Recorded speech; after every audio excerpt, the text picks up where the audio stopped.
Hi everyone, Kalimera. This is Mario's and here is a playlist for kids and for people willing to learn English. In today's lesson we will make an overview of the book Sapiens, A Brief History of Humankind. Yuval Noah Harari's Sapiens, A Brief History of Humankind is a groundbreaking and thought-provoking exploration of the history of our species, Homo sapiens. First published in Hebrew in 2011 and later translated into English in 2014, the book has become an international bestseller, captivating readers with its multidisciplinary approach to understanding humanity's past, present, and potential future. Harari's narrative spans the entire history of humankind, from our evolutionary origins to the modern age and beyond. It is not just a history book but a sweeping analysis of biology, anthropology, sociology, and economics, offering insights into how humans came to dominate the planet and what it means to be human. Key themes and structure. The book is divided into 4 major parts, each focusing on a transformative era in human history. 1. The Cognitive Revolution, 70,000 years ago. Harari begins by exploring the evolutionary roots of Homo sapiens and the unique cognitive abilities that set us apart from other species. Around 70,000 years ago, humans underwent a cognitive revolution, which allowed us to develop complex language, abstract thinking, and the ability to create shared myths and beliefs. These shared beliefs, such as religion, nations, and money, enabled large-scale cooperation among humans, which became a cornerstone of our success as a species. Key insights.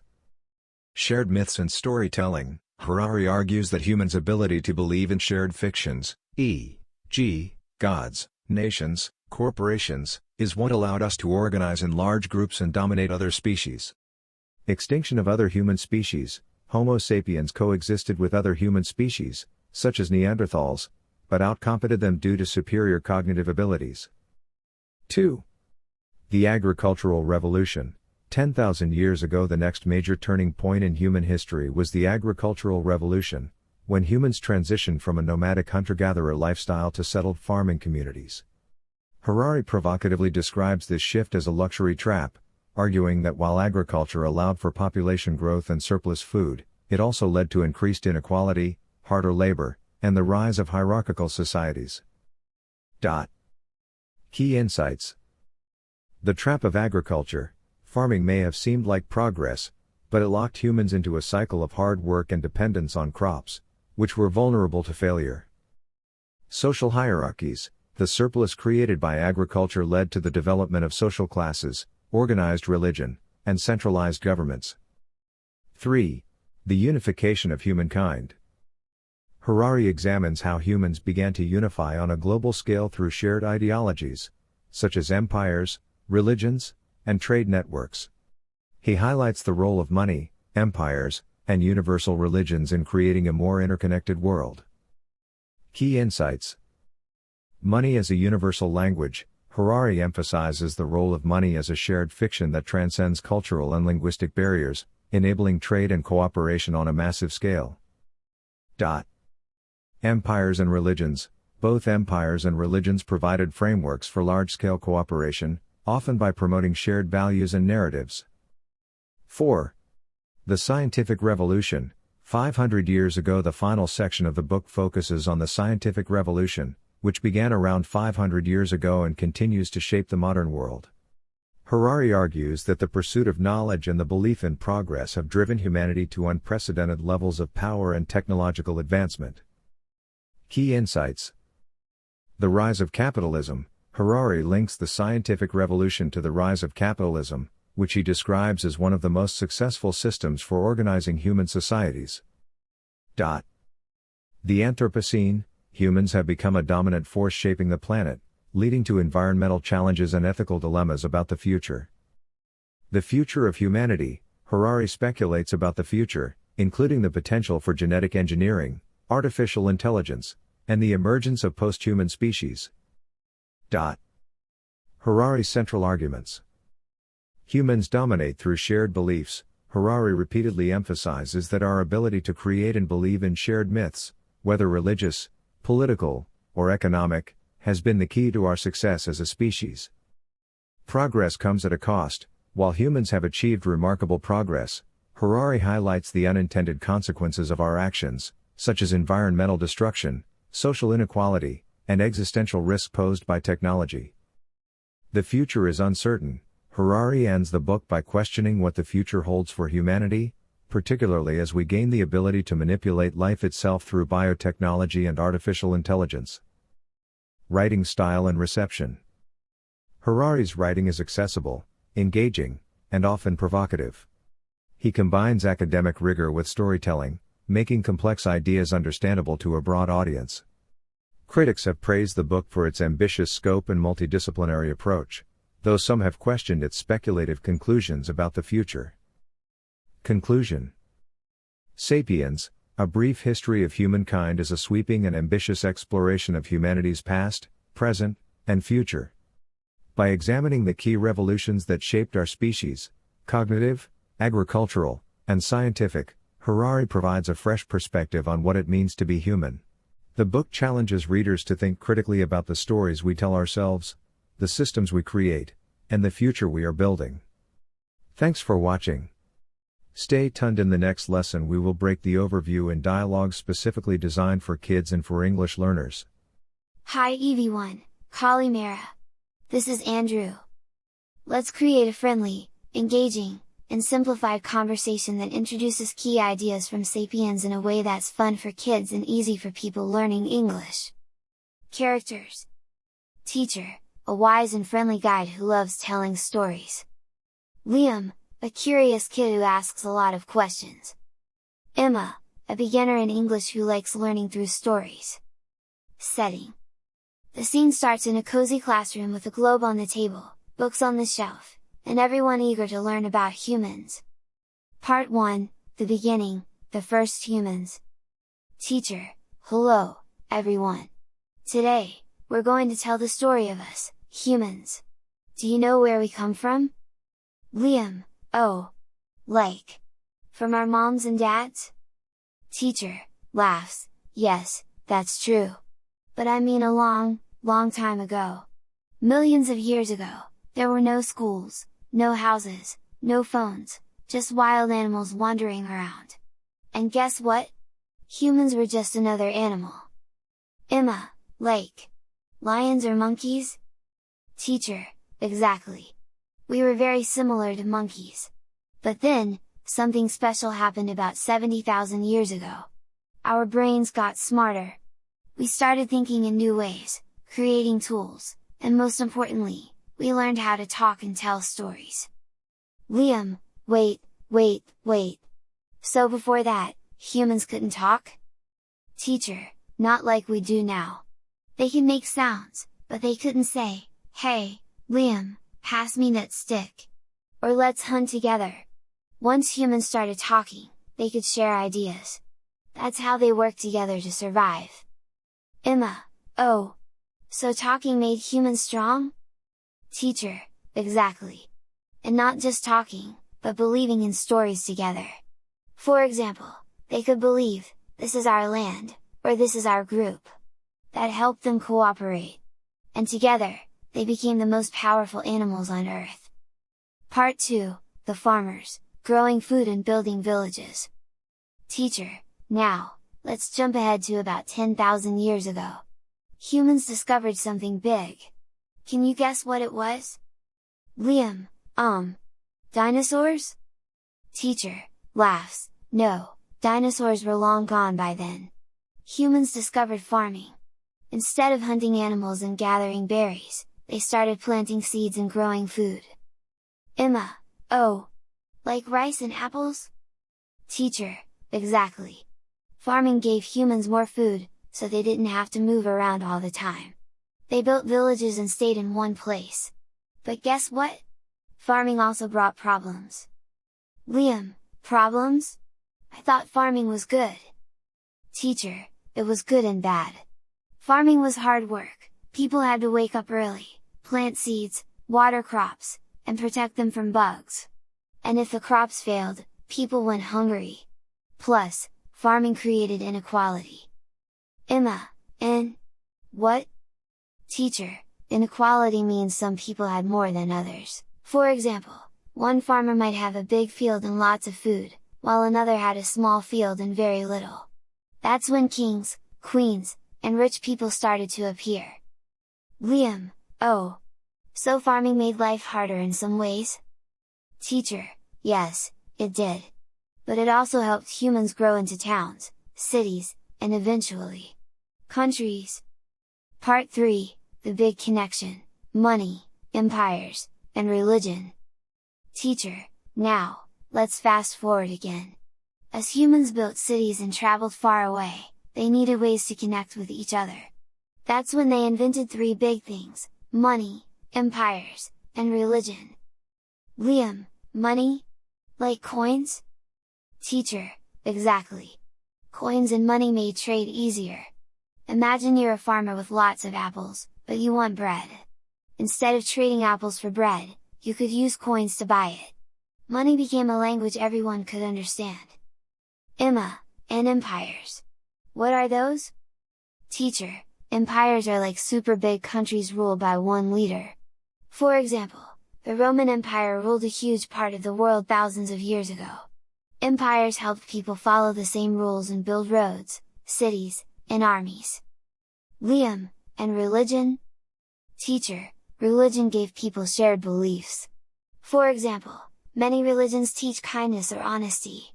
That helped people trust each other, even if they didn't know each other. So, money, empires, and religion connected people across the world. Part 4, the science explosion, changing the world. Teacher: now, let's talk about something really cool. About 500 years ago, humans started asking big questions, like, what is the Earth made of? And why do stars shine? This was the scientific revolution. Emma: oh, like science class? Teacher: exactly. Scientists learned new things about medicine, machines, and even space. They invented cars, planes, and phones. But science also gave humans a lot of power. Liam: power? Like superheroes? Teacher: laughs, kind of. But sometimes humans use that power in bad ways, like cutting down too many trees or polluting the air. Now, we're so powerful that we're even changing the planet. Emma: worried, is that bad? Teacher: it can be, Emma. But if we work together, like humans did in the past, we can solve these problems. The future is up to us. Final thoughts: what makes us human? Teacher: so, to sum up, humans became special because we can believe in stories, work together, and invent new things. But we also need to be careful with our power. Liam: that's a big story. Emma: I like it. Humans are complicated. Teacher, smiling: yes, we are. And the best part? The story of humans isn't over yet. You are part of it, and you can help write the next chapter. What will you do to make the world better? End of conversation. This storytelling approach simplifies Sapiens while keeping it engaging, encouraging curiosity, and teaching both history and language. What do you think? Smiley face, stay tuned! It follows a parody of this masterpiece by Yuval Noah for all ages but always with a focus on kids and English learners. Hi everyone, Calamara! This is George. In this short lecture we will try to make a parody of Sapiens, a brief history of humankind. Let's take the serious ideas from Sapiens and turn them into a silly, fun, and lighthearted parody. It's still informative, but it's written in a goofy style to entertain people of all ages while being helpful for English learners. And for kids. Let's call it Silly Sapiens, a fun history of humans. Introduction: the tale of the talking monkeys. Once upon a time, Earth was full of animals doing their own thing.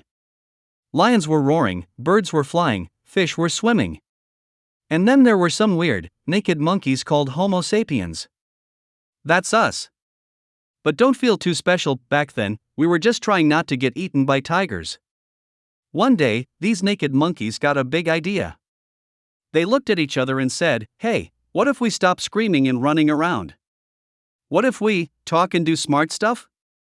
And just like that, humans set out on a journey to become the most annoying animal on the planet. Chapter 1: The Brain That Talked Too Much. A long time ago, humans were pretty useless.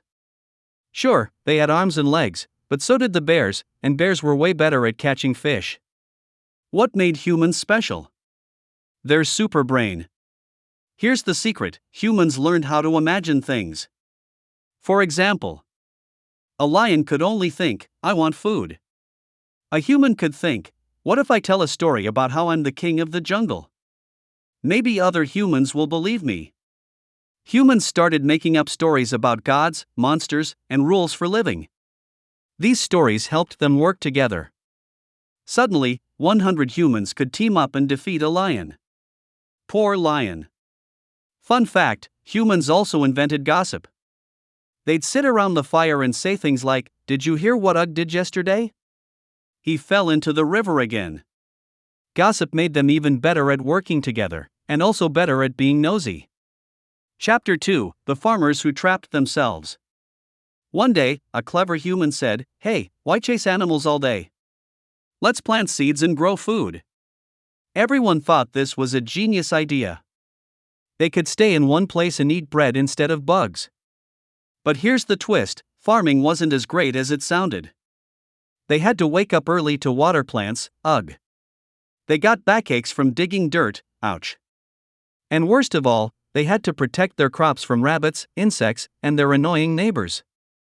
Soon, humans were stuck working harder than ever. Plus, some people had more food than others, so they started acting fancy.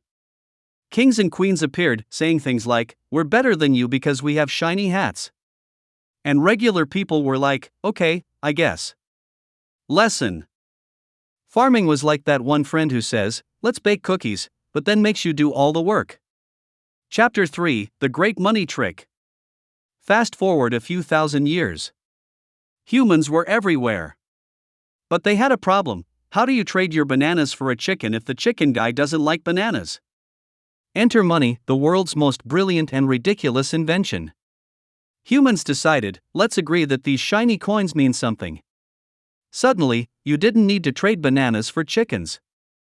You could just use money to buy whatever you wanted. Example: Ugh, here's a shiny coin. Can I have your chicken? Chicken guy: wow, shiny. Sure. Money worked because it was a made-up story everyone believed. Soon, humans were obsessed with money. They started building giant empires to make more money, which led to empires bossing people around. Fun fact: today, humans still believe in money, even though it's just paper or numbers on a screen. Silly, right? Chapter 4: Religions, Empires, and Other Big Stories. Humans are the kings of storytelling. One day, they said, what if we invent giant stories that everyone believes in? And they did. They created religions: be nice, or the sky god will get mad. Empires: follow the king, or the army will get mad. Nations: this is our land, not yours. These stories helped humans cooperate in huge groups. But sometimes, they also made humans fight. For example, one empire: we're the best. Another empire: no, we're the best. Both empires fight. Lesson: humans love stories, but they sometimes forget they're just stories. Chapter 5: The Science Explosion, aka when humans got too smart. About 500 years ago, humans got tired of just believing stories. They said, let's figure out how the world really works. This started the scientific revolution. Scientists discovered all kinds of amazing things, like Earth isn't flat, oops. Germs are tiny monsters that make you sick, ew. Machines can do work for us, yay. But science also made humans a little crazy. They invented cars, planes, and even bombs. Suddenly, humans had the power to change the whole planet. Fun fact: today, humans use science to do cool things, like curing diseases. But they also do silly things, like making robots that talk to them, like me. Chapter 6: The Future of Silly Sapiens. Now, humans are at a crossroads. They've built huge cities, invented the internet, and even sent rockets into space. But they've also caused problems, like Cutting down too many trees. Polluting the air and water. Making too many cat videos. Okay, maybe that's not a problem. The big question is, what's next? Will humans use their super brains to save the planet? Or will they keep arguing about whose story is better? Fun fact, some scientists think humans will create super smart robots or even become robots themselves. Imagine a world where you charge your brain like a phone. Conclusion, what makes humans special? So, what have we learned about humans? They're silly. They love stories. They're really good at inventing stuff. But the most important thing is this: humans are still writing their story. Whether it's funny, serious, or completely bananas, it's up to them to decide what happens next. Lesson: be kind, work together, and don't take things too seriously, because life is just one big, silly story. Smiling face with smiling eyes. Why this parody is great for English learners. Simple language, the sentences are short and easy to understand. Fun tone, the humor keeps readers engaged, making it easier to learn. New words in context, words like empire, religion, and gossip are explained in a fun way. Universal ideas, the story connects with everyone, no matter their age or background. What do you think? Ready to join the Silly Sapiens Club? Monkey,